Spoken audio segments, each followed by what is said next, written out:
So another intriguing part of the Kickstarter here, Invasion of the Clans, the clan box, plastic elementals.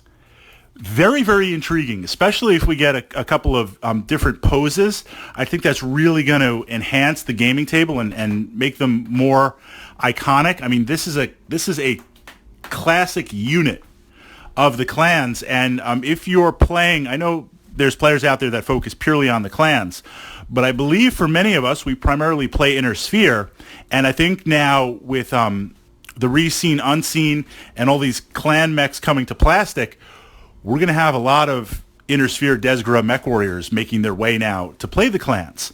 And the challenge here is elementals are an important strategy in leveraging the power of the clans.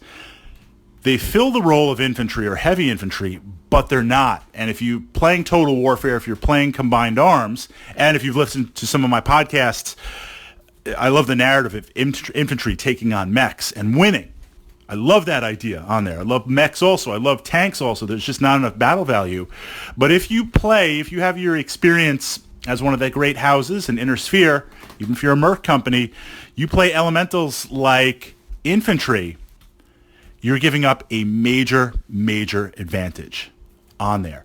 And despite the firepower of the clans and the speed of the clans, it could be fatal depending on your mix, because they are not infantry.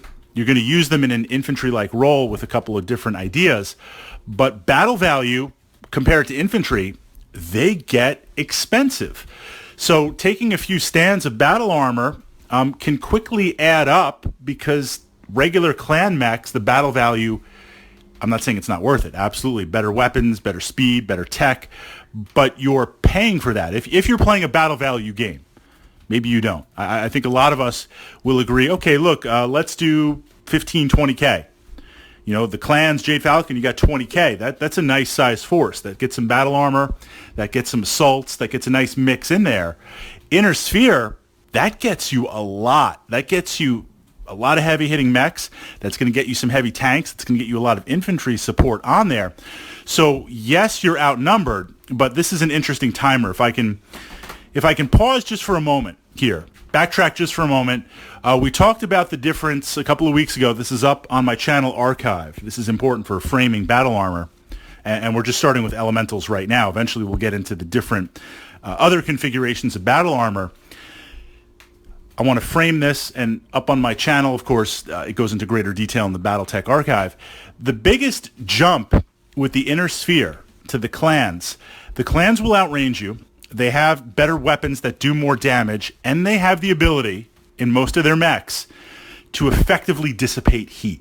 If you're playing on a traditional wargaming table, or you've got 4 or 5 hex maps laid out, that's going to brutalize the Inner Sphere. You've got to cross literally that no-go zone on there. And that's before we throw in stuff like targeting computers and generally the elite training of the clans with their piloting skill and gunnery skill on there. Not everyone's 4-3 or 4-4 on there. The clans are going to get much higher. You're going to pay more battle value, yes, but again, they're going to hit you really hard. So what we see is there's this very interesting timing at the beginning of the game. Inner Sphere, you need to be very, very decisive, extremely decisive. You need to bring down and engage 4, 5, 6 to 1 and push that on there. The clans need to destroy stuff very, very quickly on there. It's almost, I want to say, start targeting the mediums, then go to the heavies and just cut them down on there.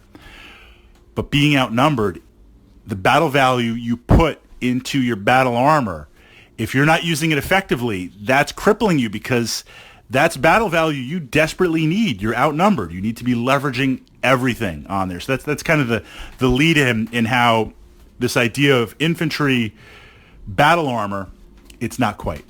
So the first question, and I say question because Battletech, there's a lot of options in there, and that's before we get into variant mechs and the Omni mechs, and before you get into making your own stuff up. I mean, there's a lot tech-wise you can do, and this idea of questions you just need to answer based on your models, based on what you want to play, based on your tactics, based on your player personality. So the first question is, What is your delivery system? Battle armor cannot be on foot. Now, compared to conventional infantry on foot, it moves much quicker, but it's not going to be able to even remotely keep up. We're not going to talk about hitching on for now. It's never going to keep up with your main force on there. And what's going to happen, you're going to be stressed out on the tabletop because you're not going to be able to advance and isolate and quickly cut down these inner sphere mechs unless you leave your battle armor behind. And then whatever points, battle value you have in that battle armor, you might as well just take it off the table. You're engaging piece by piece on there. Inner sphere, we've talked about, and again, this is up in my archives here on the YouTube channel and certainly on my blog. Infantry I consider to be vital on there. And yes, you want a delivery system. It could be Karnovs. You could be more direct support. You could take some goblins. You could take some really, really cheap battle value wise. I mean, they take one hit, but they're so tiny, and the battle value is nothing. Well, they make 2 or 3 hits. Just an armored APC carrier, I think, is like 15 battle value on there. So you can use those for delivery systems. But the infantry is cheap enough, you could go on foot.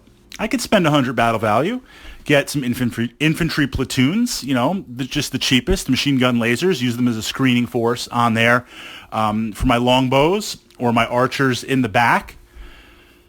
But you can't have your elementals on foot. Look at the battle value for a stand of elementals versus a stand of infantry. And as soon as we dive into some of the more juicy and exotic battle armor variants on there, that battle value only goes up, almost to the point where we're at inner sphere mech levels. So what's your delivery system? And you need the delivery system for everything. I made a mistake in a game a little while ago where there was a trial of possession, and my Jade Falcon force, I miscalculated something. But, once we start pulling out the sheets and we're playing the game, the trial began, and that's what you have. I think what happened was I had 2 lighter mechs that all of my elementals were going to hitch a ride on. I had one on all my mechs, one stand. And then I really wanted to take this other mech to try it out. It had more battle value, so I upgraded it. But I didn't drop the stand of the battle armor. So essentially I had one group that didn't have a ride, and it spent the game running across the table. That is wasted battle value on there. Really wasted battle value on there. So you need some sort of delivery system. Is that going to be VTOL? Is it going to be just your regular mechs going in?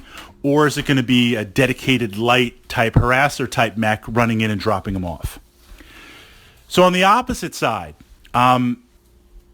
infantry against the clans is more of a threat, in my opinion, than it is against inner sphere. Just basic infantry. Because for the most part, clan mechs, this is where the elementals are coming in, clan mechs are not geared up to fight infantry. And you could look at it, you could take your inner sphere list and have dedicated like a Vulcan or a Firestarter. We're getting into war crime territory with that, with flamers and infantry. You could take something dedicated to flushing out infantry.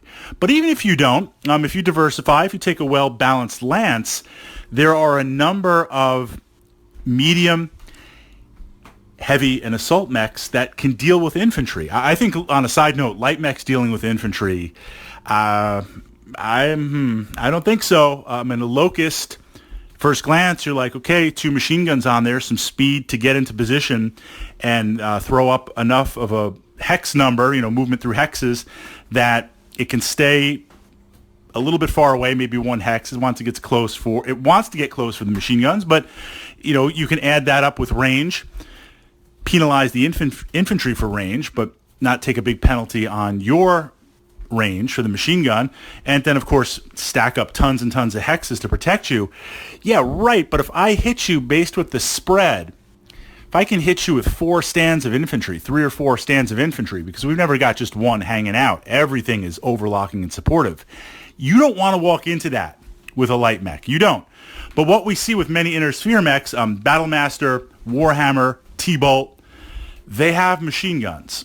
So that's not to say infantry doesn't threaten them, but you've got something to deal with it on there. The clan mechs, they don't have, a lot of them, most of them don't have dedicated anti-infantry. So if you want to walk through that hornet's nest on there and get exposed to that, that's really dangerous. And mechs being mechs, what we see, for the most part, the arms are the weakest on there. And if you look at a lot of clan mechs, they've got all the weaponry. They've got most of the weaponry in the arms. And because of the weight and the tech, they stack their redundancy in there. Another thing important in Battletech is redundancy, because I got to be in range, I got to hit you, then I want to hit the correct area. So I want to have 2 long-range missile 20 packs. I want to have 2 PPCs on there. I want to have 3 or 4 medium lasers on there. I don't want just one shot. Now, light mechs only have 1 pop gun. That's fine. But with medium, heavies, and assaults, I want redundancy of the dice in order to shoot. The clans have that. That's what makes them even more deadly, but they're in the arms. So if I hit you with 4 or 5 stands of infantry, and you walk into that with the clans, and you've got nothing to counter that, and I'm in cover, how the heck are you going to flush me out? I mean, I drove a vulture almost off the table with 3 stands of infantry.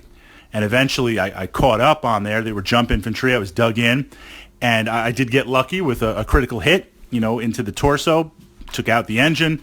But the magnification power of infantry against the clans for the battle value is tremendous. Now, this is where the battle armor comes in. It's almost dedicated anti-infantry. It's going to get up there, so it's moving fast on the mechs, or it has some sort of delivery. It's now going to deploy, and once it deploys, in cover, in a good positioning, all the usual stuff that you're going to do in any war game. Once it deploys in what I term as the inner ring, that's if I take my stand of infantry and I put it in a hex, 6 to 8 hexes out, that's the ring. If any type of battle armor enters that ring, I'm pretty much done, because in 1 to 2 turns, depending on where it lands, it's going to be on top of me. It's not so much the shooting. If it engages in close assault in 1 hex, it's just going to absolutely tear through me. And all the damage that's transferred to the infantry blob, even if it's damage reduction coming from a mech, when that's not reduced from the battle armor, it's going to tear through my infantry. The battle armor has the advantage of you're rolling for each individual suit to see where it disperses for the damage. And on top of that, you've got a couple of armor points that it's going to take before that. And how many armor, of course, depends on it. Right now, we're just looking at elementals. So I get really worried, Inner Sphere, with my infantry, where, yeah, you've got your battle armor. And I'm going to look to leverage my infantry, whether it's jump, whether it's foot, whether it's mech'd up, whether it's flying up, against you. So it works as that screening force on there. Against Inner Sphere mechs, the battle armor, the advantage it has, and this is why you want to have a fast delivery system for it. Is it the Fire Moth? Something to just run up there insane, pop off the turbo boost on there. I mean, the first time you do it, you're probably not going to roll bad. And if you do roll bad, at least we got that out of the way if you're going to take those crits. But getting it up there, one of the things that we always see with infantry and battle armor, most battles, I start on my side of the table, you start on your side of the table, and we get up there. You want someone to get to the center of the table. You want to identify those key points, whether it's elevation, whether it's buildings, whether it's light forest, heavy forest. I want to get my toys in there. I'm going to get my mechs in there eventually. But if I can, claim that high ground with 4 or 5 stands of infantry or a couple of stands of battle armor and dig in, that makes things extremely deadly. And if you can occupy those pocket points with battle armor, the battle armor is very resilient to anti-infantry with the Inner Sphere. It can engage mechs against the Inner Sphere, and it has a lot more staying power than regular infantry, which you should expect because you're paying the battle value, you're paying the points for that on there. And then there's always the threat of close assault, and the battle armor can deliver more of a punch on there. And of course, you're going to fight them and stuff. But I find the battle armor becomes even more deadly in the close assault once you've exposed a critical location on some of those inner sphere mechs on there. It makes me very, very nervous if I'm in that position and some battle armor is dug in. If I send in my mechs to here's the other challenge with that dug in position, that ring. If I send in my mechs to deal with the battle armor, I could do that. You're going to be a little bit more resilient, but I could flush you out. I could do that. But all of my battle value, crunch the numbers, is engaging the minimal battle value of your battle armor on there, of your elementals. And what we talked about at the beginning of this podcast, tactically, clans, you've got me outranged, you've got me outgunned. I need to leverage at the beginning of the battle all of my focus, all of my hate against you. I can't be distracted by anything. So now I have a choice that I really don't like, a choice that I really don't want to make, a choice that there's no optimal response. I go in, I fight the battle armor, I'm not engaging your big toys, and I'm getting blasted. I engage the big toys, well, the battle armor is a little more threatening than infantry. Now how do I deal with that? I can't send in my own infantry to deal with it because you're going to tear up my infantry on it. So those are the questions that we want to leverage if we've got elementals, kind of the generic battle armor of the clans. That's what we want to throw out there against the inner sphere.